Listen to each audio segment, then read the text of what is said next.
tech has been impacting the minds of children, teens, and young adults. As these innovations and inventions get prevalent, it seems like human relationship with self is deteriorating. Tech has brought us so much good, but also on the other side, there have been mental health issues, especially we see this in teens and children.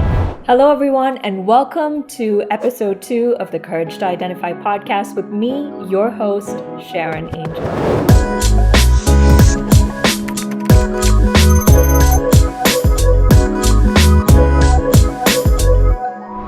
Today, we're going to take on an important topic, how to navigate tech-related suicide. So in this day and age, there's no way that we can live without tech. We have our phones, we're connected to our computers, we're connected to online, social media, AI, and so on. So as these innovations and inventions get prevalent and as they become more intelligent, it only seems like human relationship to tech and human relationship with each other and human relationship with self is deteriorating. What do I mean? So I've been reading articles, following some news on how tech has been impacting the minds of children, teens, and young adults. And I've been following a few stories to see what has happened over the years. This one case, Google versus Gonzalez, where a young girl was on YouTube, she was watching videos, and it propagated her to join a terrorist group. A case is going on right now to see, is tech and social media, should they be held responsible for this? Or what is the final verdict on this case? Another story was man dies by suicide after conversations with chatbot. Another story that I've been reading about is 17-year-old suicide with phone in one hand and rifle in the other. Yes, tech has brought us so much good, has kept us closer as humans, has brought us closer as humans, but also on the other side, there have been mental health issues, especially we see this in teens and children. So how do we navigate these tech-related issues, especially when it comes to suicide, when it comes to mental wellness? How do we navigate our minds? How do we navigate these issues? This is what we're going to talk about today. Studies show that children between the ages 18 to 14 spend an average amount of 2 to 3 hours per day on social media. Studies also show that this amount of time leads them to online harassment, bullying, and being exposed to hate or negative messages. When kids spend more than 3 to 4 hours, for example, 6 to 9 hours per day, studies show that they are 66% more likely to have one suicide-related outcome if they're already having suicidal thoughts. Now, obviously, this number is very high, and we have to protect our kids, we have to teach our kids, and even adults in their 20s and 30s, we have addiction to social media. So how do we navigate this, and how do we prevent tech-related suicides? What are the steps and measurements that we need to take before going to suicidal thoughts, and how can we keep our mental wellness? The Annie E. Casey Foundation shows the negative psychological effects on teens when they're using social media. It relates to depression and anxiety, inadequate sleep, which can disrupt neurological development and lead to depression and suicidal behaviors, low self-esteem, poor body image, eating disorder behaviors, and online harassment. When kids are online for more than 6 to 9 hours, it can also lead to violent and risk-taking behaviors. Videos of stunts or challenges that may inspire unsafe behavior, sexual content might be exposed to them, negative stereotypes, substance use, cyberbullies, and predators, advertising aimed at your child which might not be appropriate, misleading or inaccurate information. Now, kids, when they're addicted or when they're on social media for this long, they can be exposed to all of these negative psychological effects. But to navigate these, I have come up with 3 different tools or 3 different areas that we should think about, not only for children, teens, young adults, but also for us who are in our 20s and 30s who have been accustomed to using tech and media in our daily lives. Now, we'll start by saying the solution is not to be off of social media or off of any kind of technology, because one is going to be really hard to navigate our everyday lives as it is interlinked into our career, our lives, navigating simple tasks in our everyday life. So it might be difficult to step away completely or disconnect completely if we want to make progress or if we want to live through our career and so on. But the solution to navigating this when we are using technology is one, to exercise personal responsibility. I want to emphasize that tech and media are so prevalent in our daily lives that it might be difficult to disconnect completely from social media and even AI technology that is coming up. But in order to have mental wellness, exercise mental wellness, we have to be responsible right from an early age in order to say, this is what I need from social media, this is what I need from AI, this is what I need from technology, and I am going to cap at a certain time or have a limit. So habits that we can employ are, number one, limit screen time to 1 to 2 hours. Turn off notifications if you can. You don't need instant gratification like that. Why do we need to be needed that often? Why do we need to have that dopamine hit so often? Is a question that we need to ask ourselves. 3, work calls and meetings can be scheduled, and you can have a routine. You can practice a routine to say, here are my open hours in my calendar. If you are someone who constantly is needed, constantly needs to book calls beyond calls, then you can have open hours on your calendar to say, anyone who wants to book a time with me, you can book it in this slot, and you can make that calendar available. Use AI tools, automate work tasks using AI tools. Now, AI is another wave that is coming into our daily lives. So you can use ChatGPT prompts in order to automate work tasks using AI. Now, AI is going to be the next wave that we jump on, and it is going to be interlaced with our lives. So you can use ChatGPT prompts to automate certain tasks that don't need your human presence. If you know there's a routine, if you know something is redundant, you can automate those tasks. And where you need to be available, where human behavior, where human presence is needed, you can spend more time there so that your thought and your energy goes completely into it. So these are some healthy tips that you can use in order to balance mental wellness. But from the beginning, I do want to emphasize that personal responsibility should be exercised by all of us who are using tech and media, regardless of your age. Even if you're 13, even if you're 9 watching this, you should be responsible for the hours you are spending online. You should be cognizant of the content that you are watching, the content that you are consuming. And you should also exercise that personal responsibility without the intervention of others, so that you don't react negatively or you implement certain negative psychological effects of social media and tech.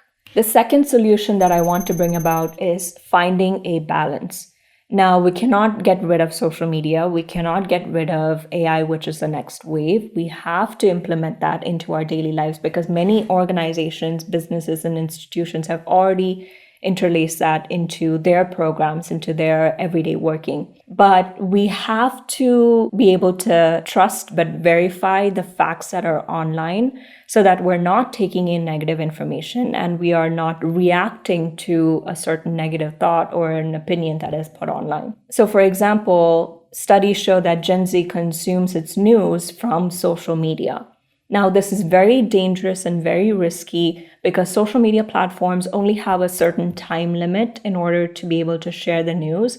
And in that, when they are funded by external programs or external institutions, then there will be bias. There will not be deep history or cultural connotation or the information that you need to be able to make a decision. So it is very dangerous to only get one-sided information, especially when you consume videos or content in a short time limit. So I encourage this process of trust but verify. If you need to make a decision, if you need to have a reaction to something, then it is always good to get another perspective, 2 or 3 perspectives on the same subject matter. So you consume factual information. Now, why I also say that balance is important is that through social media, for example, through TikTok and LinkedIn, so many people have been able to find their jobs. Their careers have been booming because they have taken classes or they have been able to upskill themselves over these social media platforms. So it does serve a purpose and it does do good for many of us humans who are leveraging these tools. But also it is important to find a balance because as much as social media does good, we should also have the ability to live with these contacts and live with these connections in real life. Which brings me to my third solution, maintain human connections. Now, we've all gotten good at having an identity online or presenting ourselves in a certain way online. We have taken classes, we've gone to school, we've learned coding, we've learned how to sit through virtual meetings, we've learned how to automate some of our lives through technology. And think about it, we spend about 40 hours a week, at least, by spending time with machines, communicating with machines. We have skilled ourselves, we have upskilled ourselves, we have taken all these classes and tools and degrees in order to know how to communicate with machines. But we must not forget that we are doing all of this in order to have better human connections. We are doing this in order to survive in our community, to thrive in our community. And though we might use virtual meetings and virtual meetups as a tool to connect with new people, with new circles, it is important that we also connect with these people in real life. For example, business owners and corporate leaders, before they sign a transaction or they sign a contract, they love to meet the people in person by taking them out to restaurants, to coffee, to doing activities in the real world, so that they are able to analyze human behavior. They are able to analyze how people react in person. Seeing and watching reactions, reading human behavior improves trust in a person.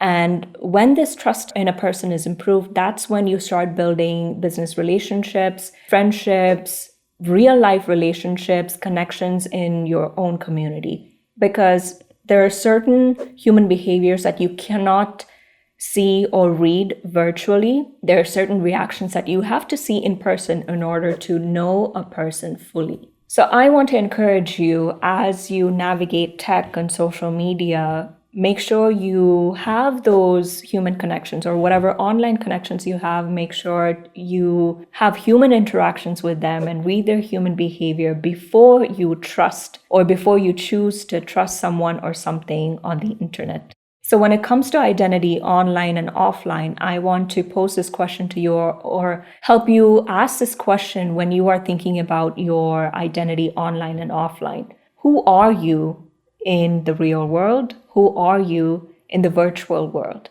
Are these two people different? Is there a disconnect? If there is, why is there a disconnect? Ask yourself, are you responsible with your time with tech, the internet, and social media?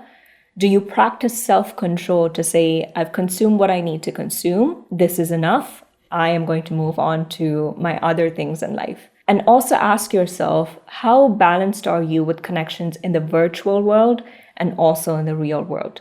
This will help you form your identity in the real world and in the virtual world. Now, when it comes to suicide, there are several steps that go in before someone actually wants to commit suicide or has this thought of suicide or has suicidal tendencies. So even before going into suicidal thoughts, of course, that is only a certain percentage of our population who is even thinking about it. So before suicide comes addiction. And before addiction, there's connection to certain roots, certain behaviors, certain enablers that keep them in that addiction or push them into that addiction. And before these roots of enablers, there is responsibility. Is this person responsible with their time online? Is this person responsible with technology?